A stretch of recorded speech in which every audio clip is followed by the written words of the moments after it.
Hi everyone, welcome back to Chanel Rush, and if you're new here, thank you for stopping by. I'm Chanel and this channel is all about balancing work, life and family through raw, unscripted experiences. Now, imagine this.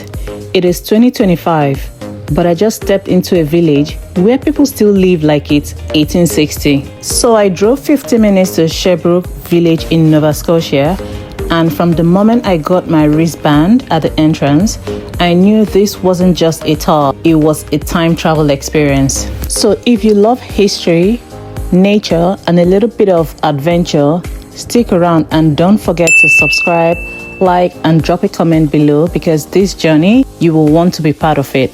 The hotel and tea room had the Victorian charm. The drugstore, it was a one-stop shop for the 19th century remedies. And fun fact, the red bulb outside signaled that the pharmacist was in. Simple and genius, right? Villagers roamed the streets in elegant antique costumes. It was like walking through a living painting. You can even pay to dress up while touring.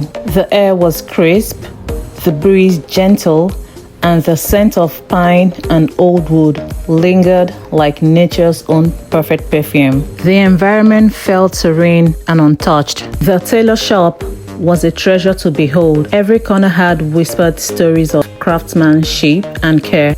I spotted a single sewing machine and other kinds of machines. Anyway, so Gio tried on a vest with a 200 years old tap, and honestly, he wore it like he belonged in the Victorian era. And yes, back then, clothes were hung outside to dry. The pottery station was pure magic, just clay, a spinning wheel, and the steady rhythm of fire. Watching the potter work was like witnessing a quiet dance, fluid, intentional, and deeply human. At the boat shop, time slowed down. Vessels were being crafted not just for travel, but for stories, for survival, and for soul. The kids were mesmerized. You could see it in their eyes, the way they watched. For a moment, they weren't just visitors, they were sailors, adventurers, time travelers. They were just living inside the story. We found the Queen's Lodge, tucked quietly among the village's historic gems. This lodge is actually a sanctuary for women who believe in charity. There's a lot to see, but we kept exploring until we saw this gentleman. Walking into the Cominga Brothers General Store, it felt like stepping into the soul of the village. I mean, this was the Amazon of the Victorian era. The kids were gifted candies, after which we stepped upstairs to explore this area. We ran into a lovely family who were all dressed up and ready to capture the moment, but they needed a hand with their camera, so I jumped in. Why not? At this point, we were just chilling by the water, soaking in the peaceful vibes. There were still so much more to explore. Cominga's luxury house wasn't just a home, it was a statement built to welcome business partners, esteemed guests, and every detail whispered sophistication.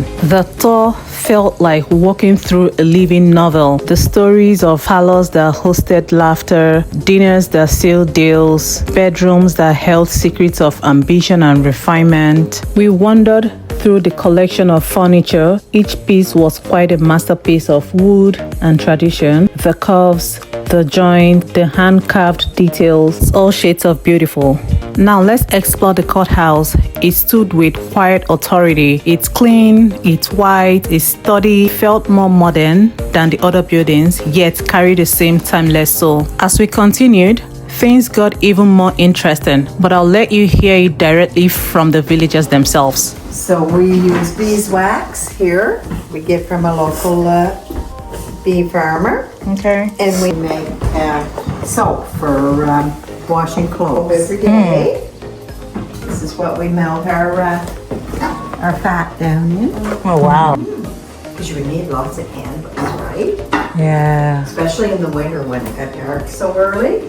And very cold. And very cold, yeah. So you have to fill in the bottom, and then you fill them up, and tomorrow they'll be ready to take out. Yeah. And then we'll put the one in the top. Do you feel the rock? Yeah.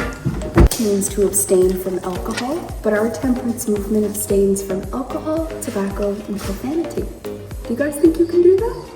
Support? Yeah. Perfect. I'll sing a portion and then you repeat after me, okay? Don't laugh at my singing. We have met you here again, friends. To sing you our refrain. Shouting the jubilee of temperance. Shouting the jubilee of temperance. Temperance forever, brothers, go on.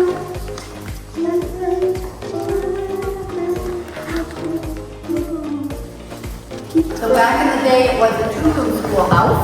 So in this room was grades 1 to 6, and across the hall were 7 to 11. Ah. You can see by the size, but not many children being in school. Whoa. Oh my goodness.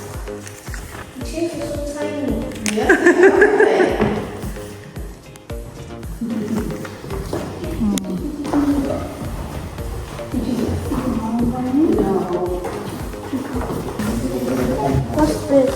This used to be a classroom for grades 7 to 11. Hey. Can I touch it? Yeah, it's wet. I just washed it. So it's actually 3 strands and they're plied together. Mm-hmm. And then you just have to wash it to sort of set the twist in it. So. And then I'm actually going to whack it on the ground here. Okay, good.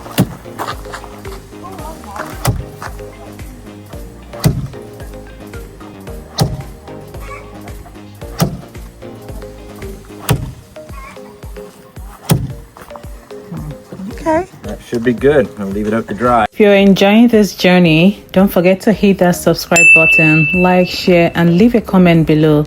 Your support means everything to me. This village is a must-see, from petting animals to watching someone ride the very first bicycle with one giant wheel and a tiny one. It's a combo of history, nature, and pure joy. Watching this felt so surreal, almost whimsical, like something drawn from a storybook. All I could see is balance, bravery, and a lot of leg power. The atmosphere was lush, the nature was serene, and before heading out, we said goodbye to the horses. Just before we say goodbye, we stopped by the gift shop and picked up some mood rings, novelty souvenirs, keepsakes, and meaningful and functional Bible-inspired crosswords and coloring books. Did I mention the village has a dedicated vehicle that transports their visitors to a nearby water area? Well, now you know. There we saw the mill and watched people use their feet to balance logs of wood without falling in. So impressive. Being around here, time seemed so slow and the air felt almost sacred. We stood here for a while, then we crossed over to the stamp mill, where history greeted us with warmth. Guess what? Beans and wheat bread was served for free, and I was genuinely shocked. Because this combo, it's actually a classic back home in Nigeria. It's a simple word after all. I guess it's time to pick this call. Sherbrooke Village was worth it, and thank you so much for watching.